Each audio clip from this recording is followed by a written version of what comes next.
Ang test sa umaga ay tumatagal ng 2 hours and 30 minutes. Sa hapon naman ay 3 hours. So overall ay nasa 5 hours and 30 minutes yung exam. Tapos merong 1 hour and 5 minutes break in between. Yung oras na to ay inalaw lang nila sa mga EPA SSW trainee at ng Japanese na magtitake ng exam. At sa mga Japanese naman ay 1 hour and 40 minutes sa umaga at 2 hours naman sa hapon. Dahil nga national examination to, ay hindi lang foreigner yung nagtitake ng exam na to. Pati mga Japanese na related sa Kaigo yung trabaho na nakatapos na ng 3 taon ay eligible na mag-take ng Kaigo Fukushishi exam. Pero mga foreigners lang at mga dating foreigner na dumaan ng naturalization para maging Japanese ang pwedeng mag-request ng may furiganang test paper at time extension. So kapag nag-fill out kayo ng application letter para sa Kaigo Fukushishi exam, ay make sure nyo na na-shade nyo tong box na to at nasulat yung nationality nyo.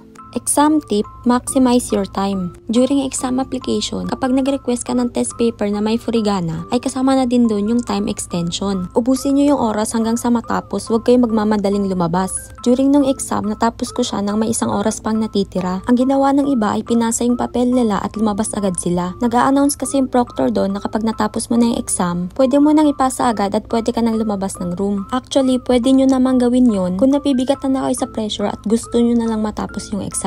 Pero ang ginawa ko dahil nanghihinayang ako sa oras, inulit kong basahin yung mga tanong at meron ako mga binagong sagot. Yung mga tanong na hindi ko naintindihan nung unang beses kong binasa ay mas naintindihan ko na nung binalikan ko siya. Isa pa nga pala, kapag may natitira pa kayong oras, i-double check ninyo yung mga shinade ninyong sagot kung wala kayong nalaktawan or wala kayong na double shade. Yung dalawa yung na-shade nyo sa isang number kasi considered na din nyo na mali kahit isa dun sa dalawa ay tama ang nasagot ninyo. Huwag kayong magmamadaling lumabas kasi maghihintay lang din naman kayo sa labas. May 1 oras na break time naman. Kaya-kaya mo ng pagkasyahin sa oras na yon yung lunch mo at yung toilet break.